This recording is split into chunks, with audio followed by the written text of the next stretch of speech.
Good afternoon, Prime Minister. Afternoon. Thank you for allowing time with us with Netmums today. Not at all. I'm really pleased to do it. Thank you. It's an absolute pleasure.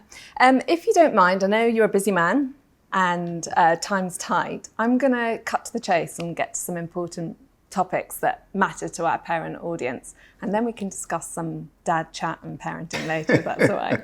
So childcare, I'm going to start with that because it's a biggie for our parents. Yeah, so childcare, firstly, why it matters.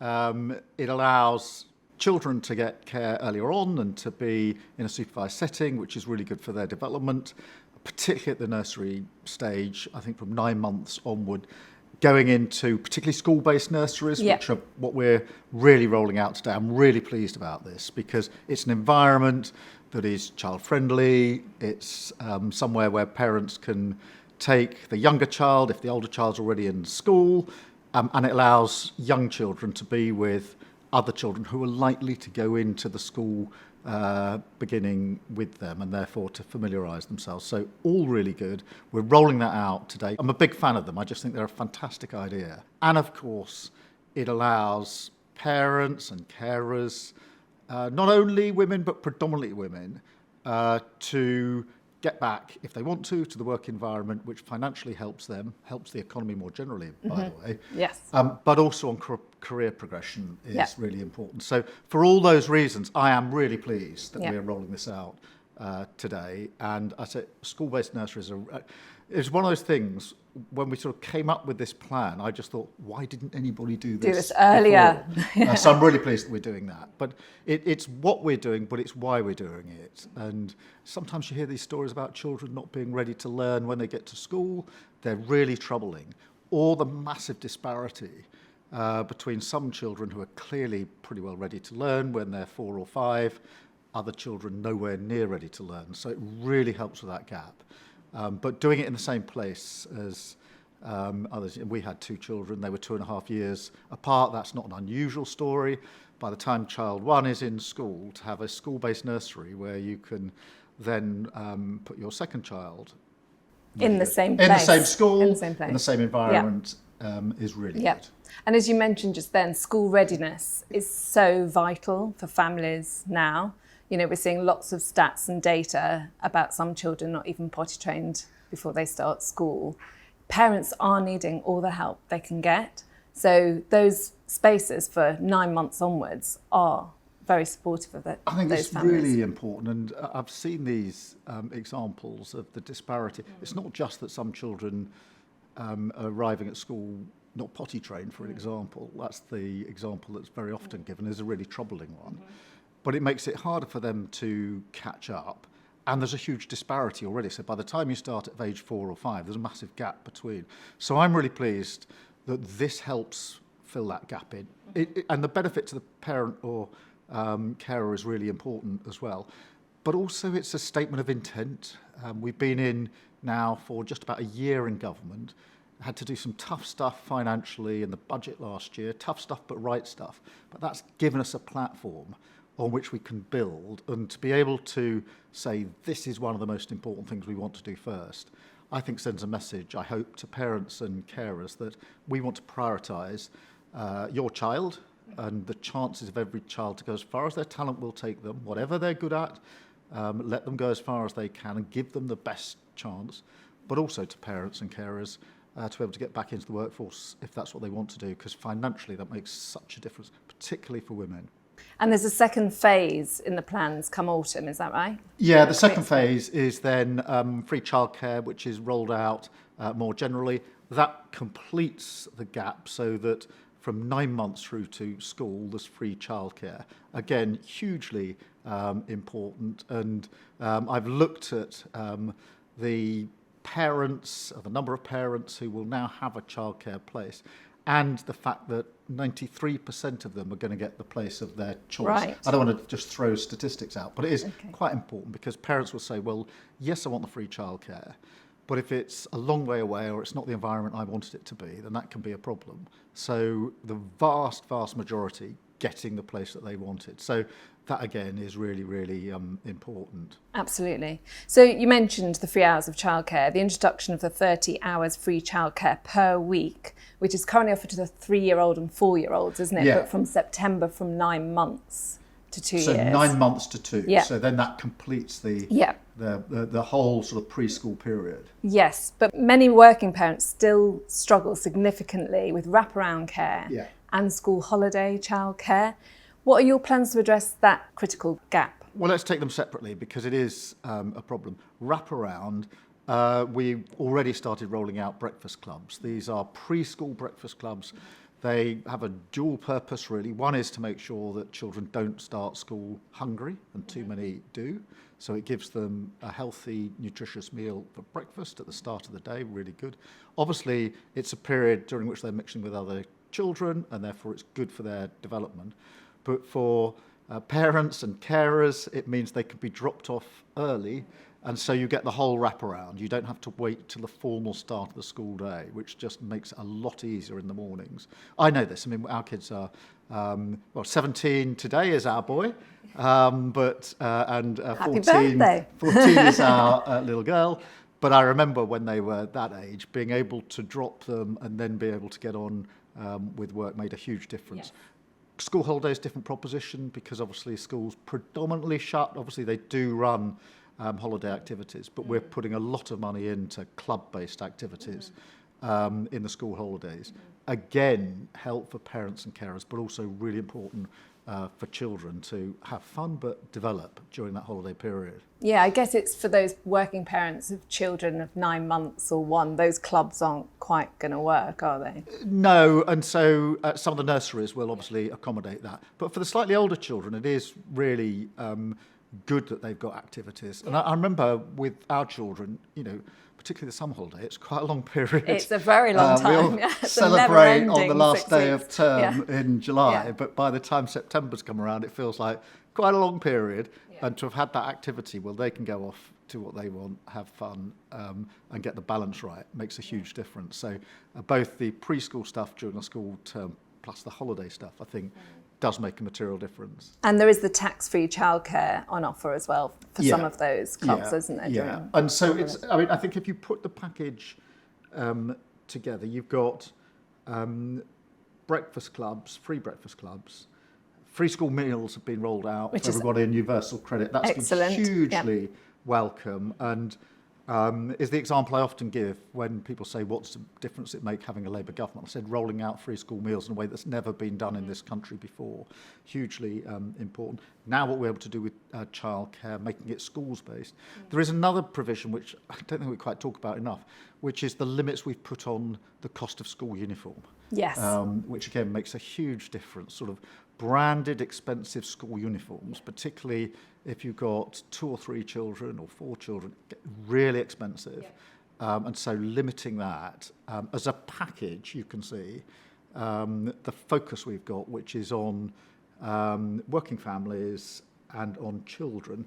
And politics is often about who do you have in your mind's eye when you make decisions.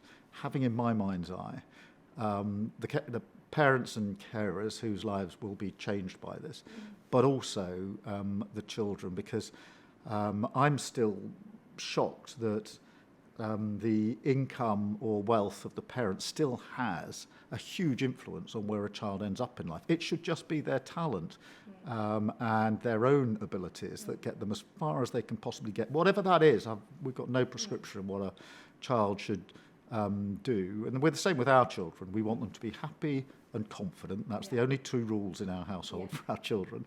But for that, you've got to be secure, you can have opportunity, and you need a base camp, if you like, that is safe, secure, and gives you the opportunity. And this is all really designed as a package to put that best start in life, to take it from a slogan, which it is, and a good slogan too, into practice. What does that look like then in my life, in my school, in my environment? I think the cap on uniform has been a welcome adjustment for our parent community. I think next on the list is school trips, the cost of school trips. Yes. That sets our community alight, I tell you. Because everyone wants their kid to have school trips, but actually parents are facing compromises to afford some of those school trips. Yeah, they are expensive, and we need to have a look at what can be done. But I'm really pleased that within the first year we put this package together because it makes a material difference and answers that question, what difference does the Labour government make? Well, this is the difference it makes. I know everything can't come at once, but I'm just putting it on your radar. Yeah. Netmums highlights the high dropout rate of mums returning to work. What concrete policy changes will your government implement to retain mothers in the workforce? Well, firstly, I do think that the free childcare will make a difference because it makes it easier for mums to get back to work sooner, and that always helps. And it closes that, what can be a gap in employment that can then be an inhibitor for a very, very long time. On top of that, we've got an employment rights bill that's going through Parliament. That will give better protection for mums returning to work. So I think there is a package there. The most important thing is for mums to be able to get back into work. I say if that's what they want to do. Not everybody will want to do that. They may not want to do it full time. May want to juggle it with other things. But to make it easier to get back into work, which I mean, we've got a cost of living crisis. Living standards haven't gone up materially for 14 or 15 years for many, many families. And therefore being able to get back to a decent income does make a difference. Yeah. I think it's when I read that families, working families, those are often the families that face child poverty as well, when there's an adult working in the household. And that does feel quite shameful in our society right now. Yes, it is. And that's why even before we started rolling out the childcare provisions, we'd already increased the minimum wage for the 3 million lowest paid in this country. That's on average about £1,400 increase per year for those 3 million. And it's really important because they are the 3 million lowest paid. And if they're in work, they're entitled to be paid properly for what they're doing. So I was really proud that we were able to do that very, very early on in this government. Going back to what you were talking about, having women back in the workforce, mothers back in the workforce, flexible working was a lifeline during the pandemic for a lot of us. But many companies are now pushing for a return back to the office. How will your government embed flexible working as a cultural norm in our society and not just a policy? Well, the approach we've taken is to say that there ought to be a right to request flexible working, and then it's for the employer to say why that can't work, why it can't be accommodated. And actually even that cultural change makes a difference. That's not about the enforcement particularly of rights. It's just about the culture, which is why is it that there can't be a flexible working arrangement here? It does matter to a lot of parents and carers, mums in particular. So I do think there's a cultural change that we need to bring about there. I think just by slightly changing the emphasis to say to an employer, well, there will be times when it's not possible for an employer to give flexible working. There are examples of that which are obvious.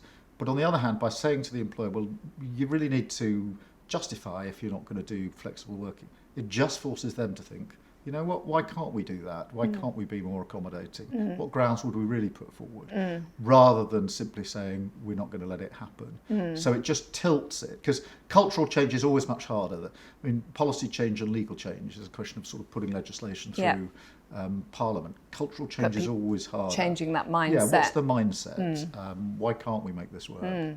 Out of curiosity, what's the flexible working reality at number 10? We have flexible working. So I've got members of staff who've got young children that have asked for and been given flexible working, which gives them a better balance in their lives as they want to get the proportions between working and family life right. So we don't just say it, we're doing it in number 10. That is good to hear. With 1 in 5 Netmums users now being dads, how will you support fathers in taking on more active roles in childcare and co-parenting at home? And what role do you think dads should play? And how will you reform the current 2-week paternity leave and pay? We are looking at parental leave. There'll be a consultation on this. And obviously that'll allow us to look at paternal leave. I'm a big advocate of it. I was luckily between jobs when our first child was lucky. This was 17 years ago. 2 weeks. But it makes a huge difference. Do you think 2 weeks is fair? Well, look, I mean, the thing has to be balanced with what we can afford. And obviously in one sense, you'd want fathers to spend as much time as possible with their children, but we've got to get the balance right. We are going to do a consultation on whether there's a different way of doing the balance, but it is hugely important because I think fathers and children benefit from spending more time together, particularly in those early ages. Yeah, absolutely. So when you stepped up to Prime Minister in your early days, you were very clear in that you wanted to ring fence your Friday nights as family time. Yes. I'm first interested to know whether you've kept that promise with your family, but also I want to know what you get up to on that Friday night dinner. Are you cooking? Is Victoria cooking? Are the kids cooking? Firstly, we've not managed to keep to it in the way that I'd wanted. Too many things have got in the way. But the concept is a good one. Right. And we still do other things. But we do protect the children. We don't name them in public. We don't do any photos with them in public. And the flat we live in at Downing Street is their home. So I don't do any work-based functions there. Friday, though, is we do still, whenever we can, it's just the four of us. It is always takeaway night, so nobody is cooking. So Deliveroo. There's an art getting Deliveroo into Downing Street, but we've mastered it. But so, half the evening is spent arguing about what takeaway we're going to get because the two children would never agree. What's your favourite? My favourite is the least important thing in the household because we're always going to go with the kids. Right. At the moment, there's a sort of pizza favourite coming in from Pizza's our son, which is always quite easy on a Friday night. But it is an opportunity to sit as a family and just the four of us and make sure we've got that time. There are other things during the week that I do to make sure I'm still spending time with my family because I don't want to be one of those dads, and it usually is dads, who in few years' time say, I wish I'd spent more time with the kids. Yes, there's constraints. Yes, I'm busy. Other people are busy. But if you want to spend more time with your kids, spend more time with your kids. Make sure you do. And so I sort of carve out different bits of the week to make sure I am spending time with my kids and make sure that the front door to our flat is the front door to our home. And as soon as I cross that door, I leave the Prime Minister box outside the door. The PJs go on, the pick up slippers the dad box when I get inside the front door, and I'm dad to our kids. And just reflecting on parenthood as a father of two, what was the most unexpected experience you had as a dad of children in those early years? And what was the most treasured moment you've had with your children? Well, the answer to the first question is sleep deprivation. I'd like to think unexpected. Just the impact it had. I've always liked to think I've worked pretty hard in my life, but there was nothing as hard as children not sleeping through the night after night after night after I've night. been there. I've never been that tired grueling, in any job I've ever done. So it's really, really grueling. The most treasured is, I think, that, as I was saying a moment ago, as it happened when our son was born, I was between jobs and it was the summer, and therefore I was able to spend quite a lot of time with him. And I tried to carve out, not as much time, but time when our daughter was born. I think those moments early in their lives, I feel, have created a strong bond. Now, who knows whether that's right, but I certainly feel that I treasure having had that time sort of in their very early lives, immediately after they were born. Did you change nappies? And I did change skin on skin, and I changed nappies. We shared that activity, and I have to say, we had a bottle of champagne when the last nappy of the second child was done, and celebrated we vowed that. at that point on no more nappy changing. But we shared that activity. Everybody should share it. It's absolutely. You're not a parent unless you've not changed. I tease my 17-year-old boy now about the fact that I changed his nappy back in the day. And one last question. If you could change one thing for UK families tomorrow, not as Prime Minister, but as a parent, what would it be? It's quite a tricky one. I think I would change the sense that too many parents have, in my view, that you've got to conform to a particular way of bringing your child up, that by this age they should be doing this, by that age they should be doing that. I don't think you should ignore all that, because it is important that children develop properly, etc. But I think too many parents particularly early on, get a bit worried that they're not doing it properly. They're not a good parent, that there's some expectation that they're not meeting.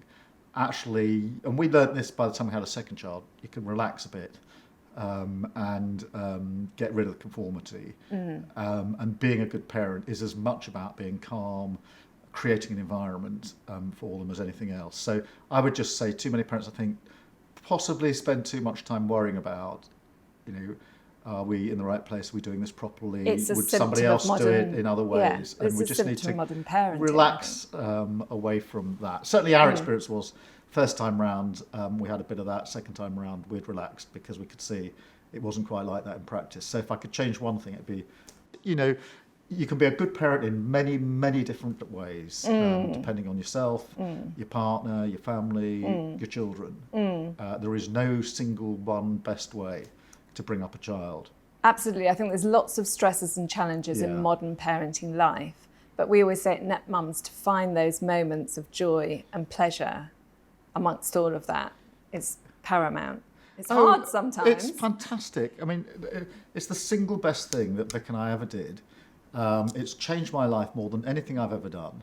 At the moment our son was born, a very dear friend of ours just quietly dropped a card through the door for me and Vic, and he'd written in it, and in that moment, everything changed. And it captured every single day since. That's lovely. Thank you for your time. Thank you.